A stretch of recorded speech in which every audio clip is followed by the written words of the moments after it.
Sir betting apps ని promote చేస్తున్న 11 మంది సెలబ్రిటీల పైన అండ్ యూట్యూబర్ల పైన కేసులైతే నమోదయ్యాయి సార్. మరి ఇప్పుడు వాళ్ళు అరెస్ట్ అయ్యే అవకాశం ఉందా? మరి ఎవరా సెలబ్రిటీలు? దీని గురించి మీరేం చెప్తారు సార్ ఈ బెట్టింగ్ యాప్స్ గురించి?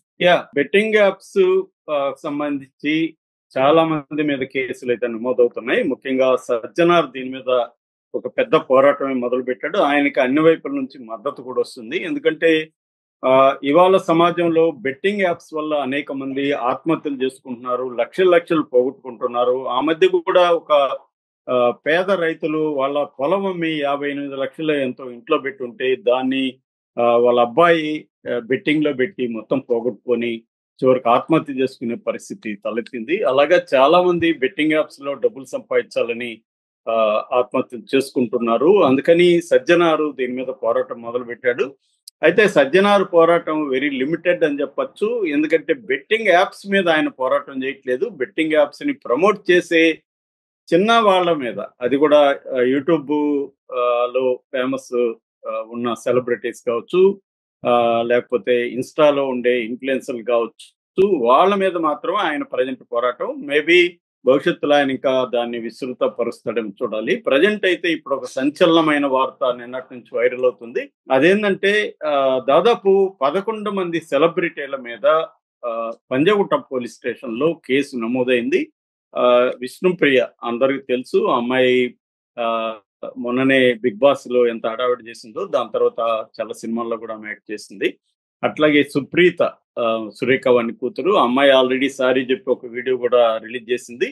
అయినా కూడా అమ్మాయి మీద కేసు పెట్టారు. అట్లాగే ఇమ్రాన్ ఖాన్, పరేషాన్ బాయ్స్ అని ఒక ఇది నడుపుతాడు యూట్యూబ్ లో. అతను అర్షసాయి, అందరికి తెలుసు మనకి అర్షసాయి. ఆయన లక్షల లక్షలు పేదలకు పంచిపెట్టడం, రకరకాల కార్యక్రమాలు చేసి హడావిడి క్రియేట్ చేస్తుంటాడు. ఆయన కూడా హీరోగా సినిమా వస్తుంది. ఆ మధ్య కూడా ఆయన మీద గర్ల్ ఫ్రెండ్ కూడా కంప్లైంట్ చేసింది. అట్లాగే రీతు చౌదరి, ఇటీవలనే రీతు చౌదరి కూడా వివాదాల్లోకి వచ్చింది, జగన్ సంబంధించి కేసు. అట్లాగే టేస్టీ తేజ, అతను కూడా Big Boss fame. Kiran Goud, తర్వాత సన్నీ యాదవ్ కూడా ట్రావెలర్, బైక్ లో ఆయన ప్రపంచ చుడుతుంటాడు. అట్లాగే బండారి షేహ్యాని, ఈ షేహ్యాని కూడా ఇన్ఫ్లుయెన్సరు. వీళ్ళందరి మీద ఇప్పుడు కేసులు పెట్టారు. అట్లాగే అంతకుముందు మనకి లోకల్ బాయ్ నాని కూడా చూసాము.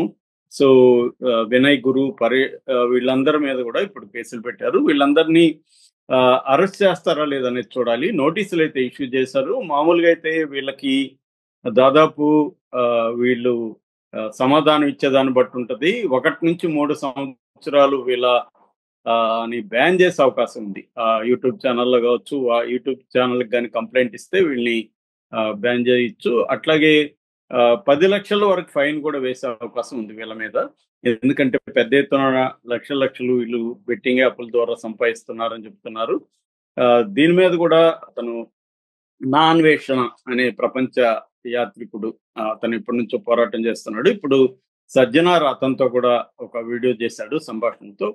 సో వీళ్ళకి ఇది కాకుండా జైలు శిక్ష కూడా పడే అవకాశం ఉంది. ఎందుకంటే ఇప్పుడు పెట్టింది కన్జ్యూమర్ యాక్ట్ 1986 అనమాట, కన్జ్యూమర్ ప్రొటెక్షన్ యాక్ట్. అది ఆ తర్వాత 2019లో అమెండ్ అయింది.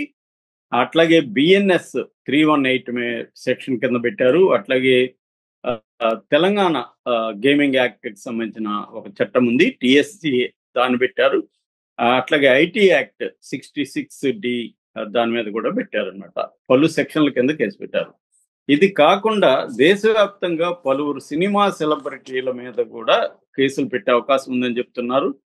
నోటీసులు ఇష్యూ చేస్తున్నారు. Anil Kapoor, Shahrukh Khan, Bomman Irani, Vivek Oberoi, Jackie Shroff, Allu Sirish, Pooja Hegde, Yuvraj Singh, Manoj Bajpai, Dhoni, Sourav Ganguly, Sunny Leone, Amit Jackson, Nawazuddin Siddiqui, ఇలాంటి వాళ్ళంతా కూడా ఎప్పటి నుంచో బెట్టింగ్ యాప్స్ చేస్తున్నారు. దీని మీద కరణ్ థాపర్ షారుఖ్ ఖాన్ అడిగినప్పుడు షారుఖ్ ఖాన్ బ్లంట్ గా ఒకే సమాధానం చెప్పాడు. గవర్నమెంట్ కి మాత్రం ఆదాయం కావాలి, మాకు వద్దా ఆదాయం అని చెప్పాడు. ఇప్పుడు అది మన సజ్జనార్ సమాధానం ఇవ్వాలి నిజానికి ఈ ప్రశ్నకి. ఎందుకంటే గవర్నమెంట్ ట్యాక్స్ కట్టించుకుంటుంది బెట్టింగ్ యాప్స్ దగ్గర నుంచి. గవర్నమెంట్ ప్రోత్సహిస్తున్నట్టే కదా ఇండైరెక్ట్ గా. అంటే గవర్నమెంట్ మాత్రం ఆదాయం పొందొచ్చు, యూట్యూబర్స్ ఇన్ఫ్లుయెన్స్ ఆదాయం పొందితే నేరమా అన్న ప్రశ్న లాజికల్ గానే ఉంది. ఎందుకంటే అసలు ఆ యాప్సే లేకపోతే వీళ్ళు ప్రమోట్ అనేది చేయరు కదా! ఆ యాప్స్‌ని ఎందుకు బ్యాన్ చేయట్లేదు? ఆ యాప్స్‌ని కంప్లీట్‌గా ఎందుకు అలో చేయకుండా అడ్డుకోవట్లేదు? ఇంటర్నెట్‌లో ఆన్‌లైన్‌లో ఉన్నాయి కాబట్టే కదా! యాప్స్ ఉంటేనే వీళ్ళు ప్రమోట్ చేయగలుగుతారు. యాప్స్‌ని ఎందుకు గవర్నమెంట్ బ్యాన్ చేయట్లేదంటే వాళ్ళకి టాక్స్ వస్తుంది. పొలిటికల్ పార్టీకి ఫండొస్తుంది. నేను మొన్న ఒక వీడియో డీటెయిల్‌గా చేశాను. బెట్టింగ్ ఇప్పుడు కూడా సింపుల్‌గా చెప్తాను. బెట్టింగ్ యాప్స్ అనేవి ప్రధానంగా 3 రకాలుగా ఉంటాయి. ఒకటేమో skill based betting apps. Skill based betting apps కావచ్చు. Skill based betting. Skill based betting అంటే ఆహ్, గుర్రపు పందాలు లేకపోతే కాక్ ఫైటింగు ఇలాంటి వాటిని స్కిల్ బేస్డ్ బెట్టింగ్ అంటారు. రెండవదేమో fantasy based betting. Fantasy based betting అంటే ఆన్‌లైన్‌లో గేమ్స్ అంటే ఒక క్రికెట్ టీమ్‌ని డ్రీమ్ 11 అని ఉంది ఫర్ ఎగ్జాంపుల్. క్రికెట్ టీమ్ కావచ్చు, ఫుట్బాల్ టీమ్‌ని కావచ్చు. మనమే రెడీ చేసుకొని ఒక గేమ్ ప్లే చేయడం. దానికి ఎంట్రీ ఫీజ్ ఉంటది. ఇదంతా కూడా ఫాంటసీ బేస్డ్. దీని కింద చాలా ఉన్నాయన్నమాట. అట్లాగే లాస్ట్‌ది ఛాన్స్ బేస్డ్. ఛాన్స్ బేస్డ్ అంటే దీంట్లో స్కిల్ ఏముండదు. గుడ్డిగా బెట్టింగ్ ఆడడం. దీన్ని పరే మ్యాచ్ చేసి ఉంది. ఐఎక్స్ బెట్ ఉంది. మహాదేవ్ యాప్ ఉంది. మెయితీ ఉంది. తర్వాత బెట్ 365 ఉంది. బెట్‌వే ఉంది. ఇలాంటి చాలా యాప్స్ ఉన్నాయి. ఇవన్నీ కూడా మామూలుగా మన దేశంలో ఈ మూడిట్లో ఏందంటే స్కిల్ బేస్డ్ బెట్టింగ్ అనేది బ్యాన్ లేదు. గుర్రపు పందాలు బ్యాన్ లేదు మన దేశంలో. అట్లాగే కాక్ ఫైటింగ్ కూడా ఆహ్, అలో సంక్రాంతికి మనం చూసాం కోళ్ల పందాలు ఏ స్థాయిలో ఉంటాయో. ఇక ఫాంటసీ బేస్డ్ డ్రీమ్ 11 ఇట్లాంటివి కూడా బ్యాన్ లేదు. మూడో వెర్షన్ ఏదైతే ఉందో ఛాన్స్ బేస్డ్ మాత్రమే ఇండియాలో బ్యాన్ ఉంది. అయితే ఆంధ్రప్రదేశ్, తెలంగాణ ప్రభుత్వాలు మాత్రం కంప్లీట్‌గా ఆన్‌లైన్ బెట్టింగ్‌ని ఏ ఫార్మ్ అయినా ఆన్‌లైన్ బెట్టింగ్‌ని బ్యాన్ చేశాయన్నమాట. సో, అందుకనే ఆంధ్రప్రదేశ్, కర్ణాటక మన తెలంగాణలో ఈ ఆన్‌లైన్ బెట్టింగ్ ఛాన్స్ అయినా, ఫాంటసీ అయినా, స్కిల్ బేస్డ్ అయినా కూడా ఆన్‌లైన్ బెట్టింగ్స్ కంప్లీట్‌గా బ్యాన్ చేశారు. మామూలుగానే చట్టాల గురించి వచ్చేసరికి మన దేశంలో ఋగ్వేద కాలం నుంచి కూడా బెట్టింగ్ అనేది ఏదో ఒక రూపంలో ఉంది. జూదం మన భారతంలో కూడా ధర్మరాజు జూదంలో పోగొట్టుకోవడం వల్లే యుద్ధం వచ్చింది. అట్లాగే మనకి చాణక్య కౌటిల్యుని అర్థశాస్త్రంలో కూడా బెట్టింగ్ మీద రాశారు. బెట్టింగ్‌లో విన్నర్స్ మీద టాక్స్ గురించి ఆయన కూడా మన నిర్మలంలాగా ఆలోచించి ఎట్లా డబ్బులు కలెక్ట్ చేయాలని ఆలోచించాడు. దాని తర్వాత బ్రిటిష్ వాళ్ళొచ్చినాక ఫస్ట్ పబ్లిక్ గ్యాంబ్లింగ్ యాక్ట్ 1867లో అంటే 19వ శతాబ్దంలో పబ్లిక్ గ్యాంబ్లింగ్ యాక్ట్ తీసుకొచ్చింది. అది ఇప్పటికి కూడా అమలవుతుంది. అట్లాగే ఆ తర్వాత ఐటీ యాక్ట్ 2069 ప్రధానంగా పనిచేస్తుంది. ఇంకా కన్జ్యూమర్ ప్రొటెక్షన్ యాక్ట్, తర్వాత ఐజీఎస్టీ యాక్ట్, తర్వాత ఇన్కమ్ ట్యాక్స్ యాక్ట్ ఇవన్నీ కూడా బెట్టింగ్‌ని బ్యాన్ చేసే కార్యక్రమాలు చేస్తున్నాయి. అట్లాగే స్టేట్స్ కూడా కొన్ని స్టేట్స్ బెట్టింగ్‌ని అలో చేస్తున్నాయి. ఫర్ ఎగ్జాంపుల్ సిక్కిం కావచ్చు, గోవా కావచ్చు.